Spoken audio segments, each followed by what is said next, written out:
E já está comigo aqui no estúdio o cardiologista Diego Casarotto. Vamos tirar todas as suas dúvidas sobre infarto, pressão alta e cuidados com o coração. O frio aumenta o risco de infarto e AVC em até 30% no inverno. Vocês sabiam disso? Pois é, o Dr. Diego está com a gente. Seja muito bem-vindo. Olá, boa tarde, Lena, tudo bem? Obrigado pelo convite. É um prazer sempre participar com vocês aí. Coisa boa. A gente fica muito feliz de contar com a tua participação. E a gente já começa perguntando como é que funciona o corpo da gente no inverno e por que o frio é tão nocivo para o coração. Sim, o corpo humano ele tem uma tendência de sempre procurar um equilíbrio. Tá? Então, tanto em temperaturas altas quanto em temperaturas baixas, o nosso corpo vai procurar um equilíbrio para manter a perfusão, a chegada do oxigênio, a chegada da energia em todos os órgãos, preferencialmente os órgãos mais importantes, como cérebro, rins e coração, pulmões. Então, a gente vai se adaptar, o corpo vai se adaptar para que o sangue chegue nesses lugares preferencialmente. Tá? No inverno, as mãos da gente ficam geladas, os pés congelados, porque a gente tira o sangue que estaria circulando nas mãos para não perder calor para o meio externo e traz esse sangue para o interior do corpo, digamos assim, sabe? Para que esse sangue atinja os órgãos vitais. Tá? Isso faz com que a nossa pressão aumente, porque a gente faz com que as artérias das extremidades se encolham, diminuam de diâmetro e a pressão acaba, então a pressão nas artérias maiores acaba aumentando, tá? Isso é uma adaptação boa, porém, dependendo dos fatores de risco que as pessoas possuem, elas já têm uma predisposição, já têm, digamos, uma bomba engatilhada e isso faz com que, às vezes, a bomba seja detonada. Ou seja, tá? O hipertenso é mais vulnerável. Hipertensos, diabéticos, tabagistas, pessoas idosas, pessoas que já sofreram algum evento prévio, tipo já teve uma doença cardiológica, já teve um AVC, já teve infarto, já passou por algum tratamento molinhas, que as pessoas chamam, pessoas que têm insuficiência cardíaca, pessoas que têm doenças nos rins, onde os rins funcionam menos. Então, essas pessoas são mais predispostas. Pessoas expostas também a climas mais alterações de temperatura piores, por exemplo, moradores de rua, né? Pessoas que não têm uma cama quentinha, como agora há pouco uma das telespectadoras citou, que sai da cama direto para o banho. A gente tem que entender que tem pessoas que não têm todo o conforto que outras pessoas têm em casa. Né? Então, essas pessoas acabam sendo mais expostas. Então, idosos, hipertensos, diabéticos, pacientes já com cardiopatias, são pessoas mais vulneráveis, sim. E precisam de uma preparação para que o inverno seja menos danoso para a sua saúde. Né? O que é essa preparação? A preparação. Primeiro, nunca desistir ou parar de usar seus tratamentos. Tá? Segundo, manter sempre um acompanhamento regular, porque a gente às vezes tem que ajustar remédio, sabe? No inverno, toda hora o paciente procura consultórios de médicos porque a pressão subiu. E isso vem de uma semana, 2 semanas e precisa ajustar. Às vezes tem pacientes que no inverno usam medicamentos mais fortes para pressão, no verão vão usar medicamentos mais fracos. Manter exercício físico, tá? Evitar exercícios físicos em extremos de temperatura, tipo muito frio, também no verão muito quente, né? Manter o nosso corpo aquecido, extremidades aquecidas, bem agasalhado, evitar exposição prolongada a uma temperatura fria sem necessidade. Então, manter hidratação. Não dá para esquecer da água. Não dá para esquecer da água. Tá? Mesmo no inverno, mas eu urino menos e eu não suo, não transpiro tanto, não preciso de tanta água. Precisa sim. Tá? Doutor, temos uma pergunta, só para a gente complementar. A telespectadora Marilete nos pergunta: minha pressão é sempre baixa no verão, chega a ir a 8/5, mas normalmente é 10/7. É normal com o frio subir para 12/8 ou devo me preocupar? Isso. A Marilete ela tem uma pressão ótima, né? Que é uma pressão baixa naturalmente. Ela não tem um medicamento que cause isso. E no inverno, ela fica com a pressão normal. Então, no caso dela, não precisa se preocupar. A pressão dela atinge níveis normais. Mas se tu pensar que a pergunta dela também acontece com outras pessoas, que no verão tem pressão 12, 13, no inverno vai para 15, vai para 16. E essa pessoa precisa de tratamento. É tudo individual, situações individuais, Precisa né? ser personalizado. A pessoa que parte de 12 e no inverno vai para 15, precisa ajustar o remédio. A pessoa que parte de 8, como ela, e vai para 12, não nenhuma preocupação. Mas quem ultrapassa os limites precisa de um tratamento adequado. Deixa eu te fazer uma pergunta. A gente desde o início está falando em infarto, doenças cardíacas e tudo mais, mas o que é um infarto? O que acontece com o corpo da pessoa quando acontece o infarto? Sim, o infarto então é uma obstrução ao fluxo de sangue nas artérias coronárias, que são as artérias que trazem o nutriente para o coração. E essas artérias, ao serem obstruídas, elas começam a faltar alimento para o músculo cardíaco. E o músculo cardíaco tem uma duração em torno de 6 a 12 horas de sobrevivência sem circulação. Então é igual uma casa pegando fogo. Quanto antes o bombeiro chegar, menores os danos. Quanto mais tarde o bombeiro chegar, às vezes chega só para dizer que foi, sabe? Então um infarto que a gente consegue atender rapidamente, sequelas muito pequenas. Um infarto com mais do que 12 horas de evolução, talvez a gente não consiga ajudar na hora ali praticamente nada. Depois a gente vai ter tratamentos para, digamos, sanar as feridas, sabe? Mas para manter um coração funcionando no mínimo necessário, entende? Então o infarto é o dano ao músculo do coração causado pela falta de suprimento sanguíneo. E esse suprimento sanguíneo ele é cometido por placas de colesterol, por pressão alta, por diabetes, por cigarro, por sedentarismo, por obesidade, por fatores genéticos. Então, o histórico de família é importante, né? Pessoas que tiveram familiares de primeiro grau, então pai, mãe, irmãos, que tiveram doenças de coração com idades jovens, tem que se preocupar um pouquinho mais, sabe? A idade jovem não é... Tem um limite. A gente cita até 55 anos parentes homens e até 65 anos parentes mulheres, tá? Então, uma pessoa que teve uma doença na família em idades menores do que essas que eu citei, tem que tomar algum cuidado especial, sabe? É bem comum isso de acontecer. E as doenças do coração, elas são silenciosas. Elas só vão se manifestar lá no momento final. Tá, eu vou querer saber mais sobre isso, a questão de sinais de alerta para que as pessoas se liguem. Mas tem mais pergunta dos telespectadores. A Cir de Ponta Grossa, Paraná, nos acompanhando. Aquele aperto, peso, dor no peito, tem a ver com problemas no coração? Sim, pode sim. Pode sim. Então, assim, ó, a dor no peito de origem cardíaca, ela tem uma relação bem importante com o esforço físico. Então, uma pessoa que sinta aperto, peso, dor no peito, quando está caminhando, subindo escada, carregando a sua compra do mercado para dentro de casa, subindo uma rampa, fazendo um exercício, essa pessoa precisa muito se preocupar. E precisa procurar atendimento o mais breve possível, tá? Uma dor no peito que aparece sentado, se virando para o lado, porque se estressou, porque se incomodou, em outros fatores, ela tem um pouquinho menos de importância. Mas aí depende muito de quem é o paciente. É uma pessoa jovem, que não tem nenhum problema de saúde, que se incomodou e está com uma dor no peito, que respira dói, não me preocuparia tanto. É uma pessoa de 60 anos, diabético, que está com uma dor sentado, vamos olhar. Sabe? Então depende também do contexto. Mas aperto no peito, dor, sim. Relacionado ao esforço, mais ainda.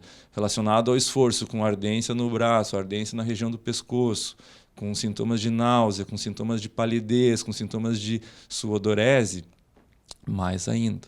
Então, tem esses alertas, sabe?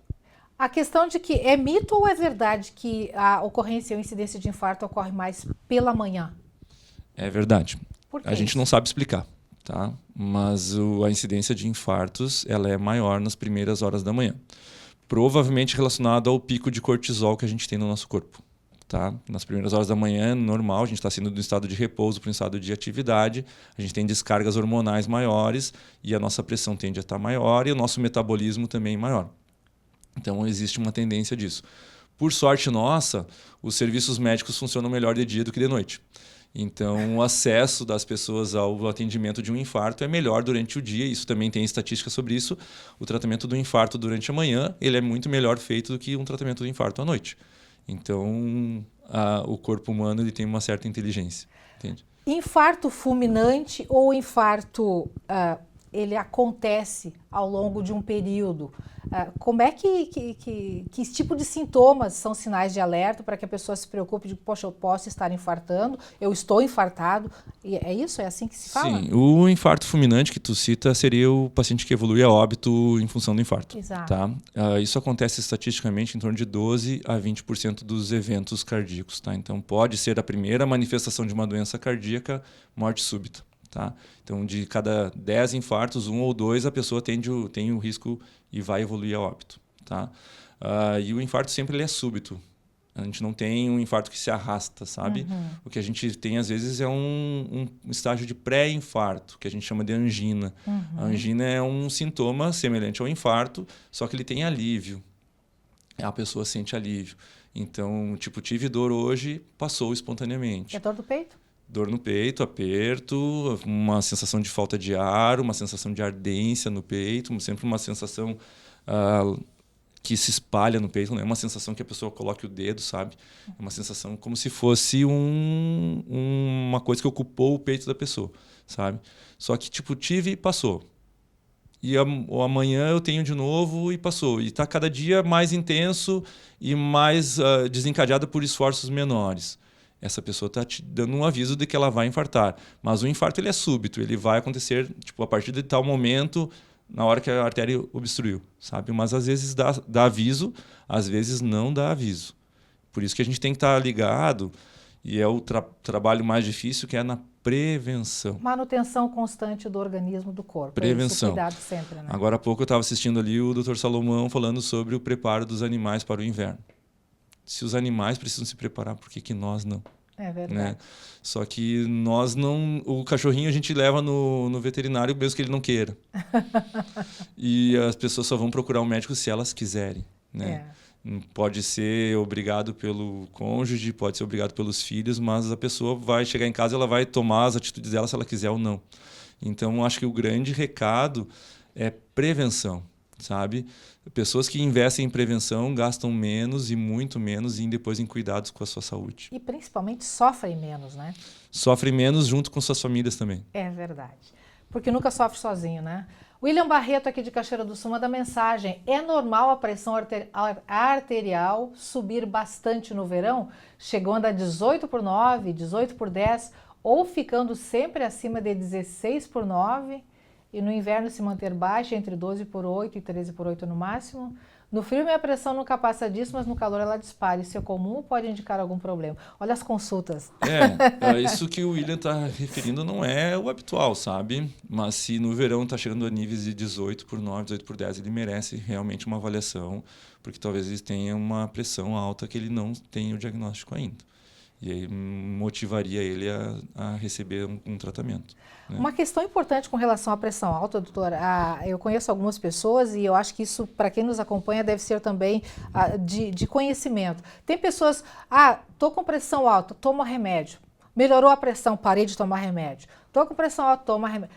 Quem tem desequilíbrio de pressão tem que tomar a vida toda. A gente fala em tratamento a longo prazo, tá, Lena? Não existe nenhum tratamento para pressão que seja só se necessário. Uhum. Tipo remédio para febre, sabe? Só vai tomar se teve febre. Remédio para pressão, tu tem que definir quem precisa tomar. E a hora que tu definiu quem precisa tomar, essa pessoa vai tomar o resto da sua vida. Pelo menos na medicina atual, a gente não tem uma cura para hipertensão, a não ser em poucos casos. Algumas doenças bem específicas que a gente consegue tratar a doença e melhorar a pressão. Mas a maioria das pessoas vai tomar remédio para o resto da vida. Eu, por exemplo, há 1 ano eu tomo remédio para pressão. Tá? Então eu tomo remédio para pressão alta. Eu não questiono nada, eu simplesmente acordo, pego um copo d'água, tomo meu remédio diariamente e não esqueço, sabe? Porque por mais que minha pressão esteja agora muito bem controlada, daqui a 10 anos, 15 anos, 20 anos, talvez se eu não tomar o meu remédio eu vou estar sofrendo consequências. E daqui a 20 anos eu não quero estar doente, sabe? E só que é isso que as pessoas não entendem, que os hábitos que a gente tem hoje vão refletir na nossa vida daqui a 10 anos, 15 anos, 20 anos. E a gente tem que fazer isso hoje, não daqui a 20 anos. Eu costumo dizer que a minha consulta mais fácil de consultório é tratar um infarto. Tratar infarto é a coisa mais fácil que tem. Sério? Muito fácil. Tu tem todos os remédios já na tua mão, tu tem todos os exames que tu precisa fazer e o paciente vai te fazer tudo o que tu pedir. Tá? A consulta mais difícil é pegar um jovem que não sente absolutamente nada, que tem problemas de saúde que não causam sintomas e que negligencia a sua saúde, sabe? Tu tem que convencer ele que ele precisa se exercitar, que ele precisa parar de fumar, que ele precisa consumir melhores alimentos, tá? Que ele precisa baixar de peso, que ele precisa diminuir a cintura abdominal dele, que ele precisa tomar um remédio diariamente mesmo que ele não sinta nada. Só que o jovem e a maioria das pessoas tem a ideia de que não vai acontecer comigo. E está acontecendo muito com jovens, né? A questão da incidência de problemas cardíacos em faixas etárias mais baixas é uma coisa que está se ampliando. É o reflexo da nossa sociedade, né? É questão de hábitos. Nos Estados Unidos, hoje, a obesidade faz parte de quase 50% da população. No Brasil, hoje, faz parte de 30% da população. E a obesidade, hoje, ela é manejada como uma doença, tá? A gente não pode dizer que a pessoa é obesa, a gente tem que dizer que a pessoa tem obesidade. Tá? Então, a obesidade ela encurta em torno de 8 anos a vida das pessoas, só por obesidade, mesmo que não tenha pressão alta, mesmo que não tenha diabetes, mesmo que não tenha nada. Então, a obesidade tem que ser levada muito a sério. A gente vê uma taxa alta de tabagismo ainda, a gente vê um consumo de drogas muito alto, drogas aumentam doenças cardiológicas. A gente vê pessoas com hábitos ruins, não fazem exercício, não vão ao médico. Tá? Então, quem é que sabe seus níveis de colesterol? Às vezes vão saber quando infarto. Às vezes não saber quando tem um AVC. Então, falta muita prevenção, sabe? Falta muita prevenção. Eu costumo dizer que quando os pacientes me procuram, a gente deveria ter uma bolinha de cristal, sabe? Para saber quem eu vou daqui a 20 anos atender por causa de um problema e quem não. Só que se a gente bota exames na mesa ou uma avaliação mais pormenorizada, a gente consegue ter essa perspectiva, sabe? Então, lançando mão hoje de exames que são disponíveis, a gente consegue perceber isso. Dá para projetar o futuro das pessoas. E, infelizmente, a gente erra muito pouco, sabe? A gente, que eu digo, os médicos em si. Quem consegue fazer esse tipo de avaliação consegue prever muito bem.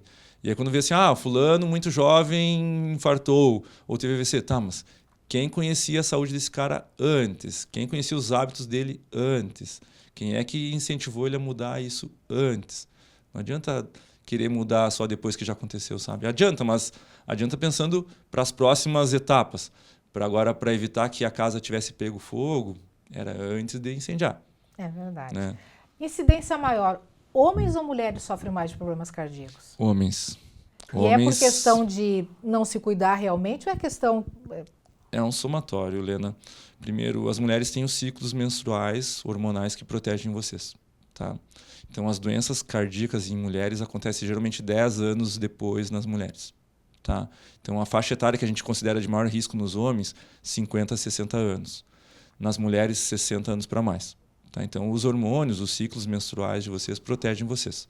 A hora que vocês entram na menopausa, vocês, digamos, perdem essa defesa. O colesterol das mulheres sobe, pressão sobe, as artérias ficam mais rígidas e as doenças cardíacas começam a acontecer mais. Só que isso começa, digamos, muitos anos depois do que começa nos homens. Taxa de tabagismo nos homens é maior. Taxa de obesidade nos homens é maior. Exposições a drogas, álcool é maior. Então, isso tudo faz mal, sabe?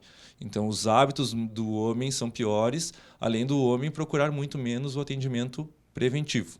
Mulher se cuida mais, né? Mulher se cuida mais. Porém, tem um outro detalhe. Se tu perguntar assim, como é que é os desfechos dos infartos em homens e em mulheres? As mulheres têm piores desfechos nos infartos. Por quê? Porque elas vão muito no médico preventivamente, mas na hora que elas passam mal, elas não querem acordar o filho, elas não querem acordar o marido no meio da madrugada, elas não querem incomodar e elas ficam em casa. Sério? É isso? Esperando passar. E os desfechos do infarto numa mulher são piores do que nos homens, porque o homem, a hora que sentiu dor, o homem sai gritando, sai chamando e deu um jeito de me levar para algum lugar, dá o desespero, sabe? Então, os desfechos nos homens são melhores que os desfechos nas mulheres, porque as mulheres chegam no hospital sempre mais tarde, tá? E os homens chegam mais cedo. Então, isso acontece sim, mas as doenças são mais incidentes, são mais frequentes nos homens. Ok. Doutor, temos muitas perguntas mais, mas o tempo está encerrando. Obrigada pela participação. Eu que agradeço. Além de agradecer, eu quero dica final rapidinho para o nosso telespectador. Dica final, prevenção. A dica final é prevenção. Dê importância para coisas que não causam sintomas. Coisas que não causam sintomas são que realmente vão incomodar lá no futuro. É a melhor dica. Obrigada mais uma vez pela participação. Voltaremos a conversar seguramente. Valeu, muito obrigado. Muito em breve.